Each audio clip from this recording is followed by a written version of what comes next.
Thank you Jeevan. పెద్ద గండం నుంచి తప్పించావు. అలా అని మనం రిలాక్స్ అయిపోకూడదు జీవన్.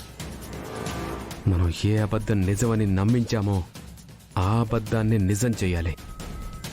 వాళ్ళకి మనం చెప్పిన అబద్ధం అబద్ధం అని తెలిస్తే మాత్రం మనం మళ్ళీ రిస్క్లో పడ్డట్టే. మనం చెప్పిన అబద్ధాన్ని నిజం చేసే ప్రయత్నం నేను చేస్తాను. ఈలోపు మీరు వెళ్ళి సూర్యప్రతాప్ గారిని ఎలా మేనేజ్ చేయాలో ఆలోచించండి. నెక్స్ట్ టైం ఆ బంటి దొరికిన చోటే చంపేస్తాను. ఆ పని చెయ్యి జీవన్. ఈసారి ఆ బంటిగాడు కనిపిస్తే మాకు ఫోన్ చేయాల్సిన అవసరం కూడా లేదు. వాణ్ణి వేసేసిన తర్వాతే మాకు ఫోన్ చేయి. సరే విజయాంబిక గారు, నేను బయలుదేరతాను.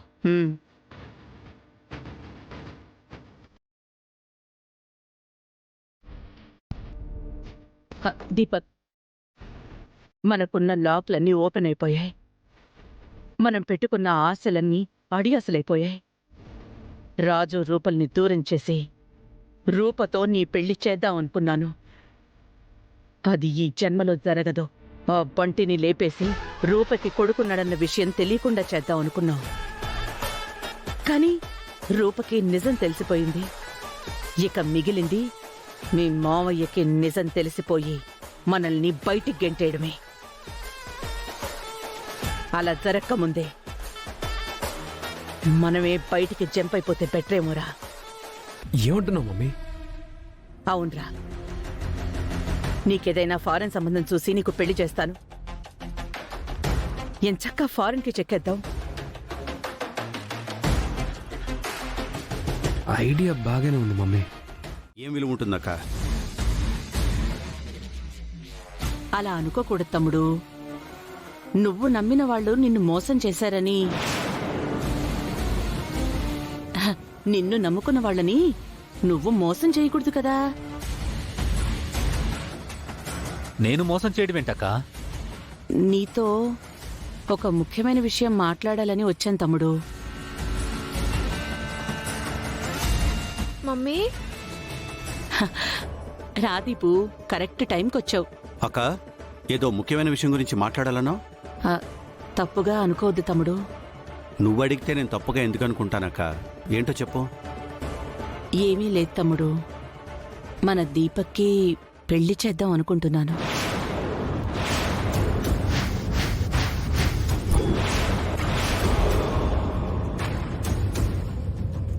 మందారం బతికే ఉంది కదా. అత్తయ్య ఏంటి దీపక్కి పెళ్లి చేయాలనుకుంటోంది?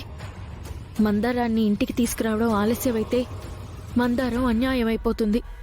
అలా జరగడానికి వీల్లేదు. ఇప్పుడు సడన్ గా దీపక్ పెళ్ళేంటక్క? మందారం పోయిన దగ్గర నుంచి దీపక్ ఒంటరివాడైపోయిన బాధుంది తమ్ముడు నాకు. అంతేకాకుండా మన దీపుకి కూడా అమ్మ కావాలి కదా. ఇప్పుడు దీపుకి నేనేం తక్కువ చేస్తున్నానత్తయ్య?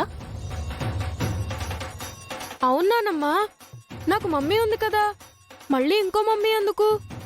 నాకొద్దు, నాకు ఈ మమ్మీనే కావాలి. దీపు, నువ్వు వెళ్ళి ఫ్రెష్ అప్ అవ్వపో. అలాగే మమ్మీ. దీపు, ఉండని రూపా, ఇందులో వీడికి తెలియకుండా చేయడానికే ఉంది. దీపుని చూసావు కదా తమ్ముడు, రూపనే అమ్మగా ఫీల్ అవుతున్నాడు. అంతగా దగ్గరైపోయాడు. అందుకే ఆ రోజు మన రూపకి మన దీపక్కి పెళ్లి చేద్దామని అడిగాను.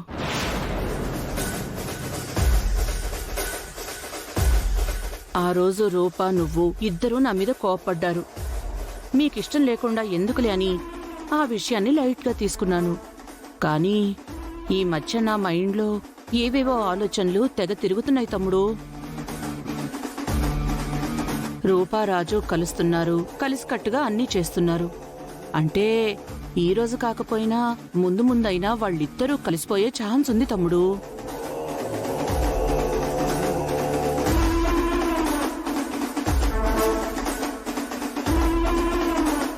అదే గనక జరిగితే మన దీపుకి అమ్మ దూరం అవుతుంది.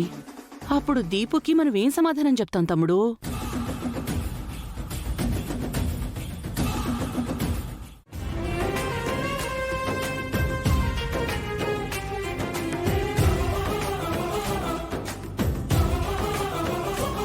ఏంటి రాజు నువ్వనేది? మందరం బతికే ఉందా? అవునమ్మగారు, మందారమే కాదు, మందారంతో పాటు రాఘవ్ కూడా కనిపించాడు.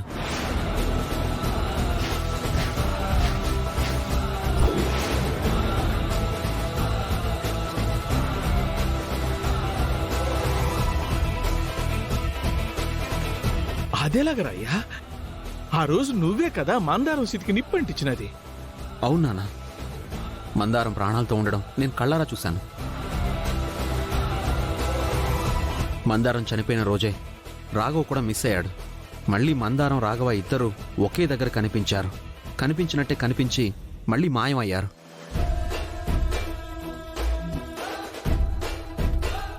నేను అమ్మాయి గారు పెద్దయ్య గారికి బంటి గురించి చెప్పడానికి వెళ్తుంటే మమ్మల్ని ఆపడానికి మందారాన్ని చంపేస్తామని కాల్ చేసి బెదిరించారు.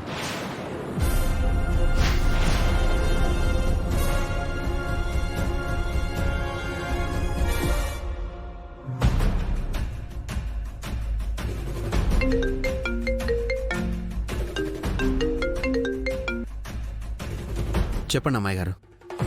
రాజు, మందారంకి అన్యాయం జరిగేలా ఉంది రాజు. అత్తయ్య దీపక్ నాన్న దగ్గరికి వెళ్ళి దీపక్కి ఇంకో పెళ్లి చేయాలని మాట్లాడుతున్నారు రాజు.